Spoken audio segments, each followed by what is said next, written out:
The push for Scottish independence is riddled with falsehoods, with the SNP hell-bent on sacrificing everything on the altar of breaking up the UK. Michelle Ballantyne, leader of the Reform Party Scotland, has claimed. Mrs. Ballantyne was speaking after the publication of a new analysis by the Facts4EU org think tank indicating Scottish independence could jeopardise 60% of exports to the rest of the UK worth in excess of £50 billion.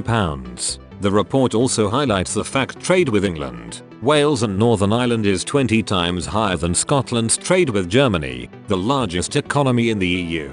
Mrs. Ballantyne, who is also a member of the Scottish Parliament, told, "The separatist agenda is built on nothing but falsehoods and plain old lies, now more than ever, despite our economy crumbling due to 14 years of SNP mismanagement, as well as 5 years of lies about the dependency of Scotland on the EU market. The evidence is clear. Scotland's economy is built on trade with our UK family. Will they ever come clean? The SNP will sacrifice everything on the altar of achieving the breakup of the UK," Mrs. Ballantyne claimed. "They care nothing for our livelihoods and the well-being of the Scottish people.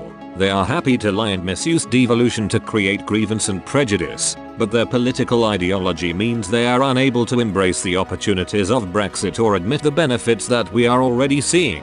The SNP lack a credible economic plan, so they are now clinging to the laughable suggestion that the EU project will solve their economic illiteracy." The analysis, based on figures from the Scottish Government, values Scotland's trade with the rest of the UK at £51.2 billion. Trade with the USA accounts for £5.5 billion, while trade with Germany was valued at just £2.5 billion.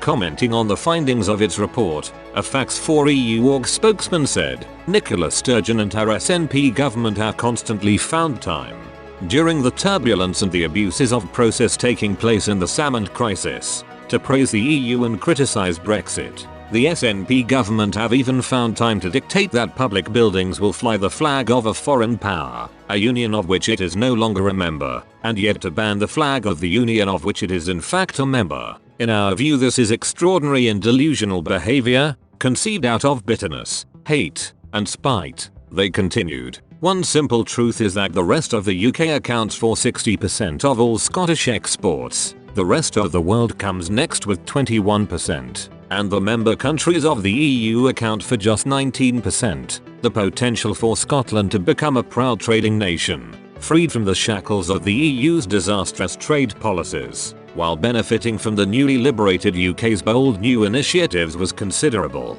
they stressed. They added, "Ahead of the Holyrood elections, Facts4EU org intends to continue to publish occasional reports highlighting some basic facts regarding Scotland, its relationship with the rest of the UK, and the fanciful SNP notion that an independent Scotland would be warmly welcomed into the EU.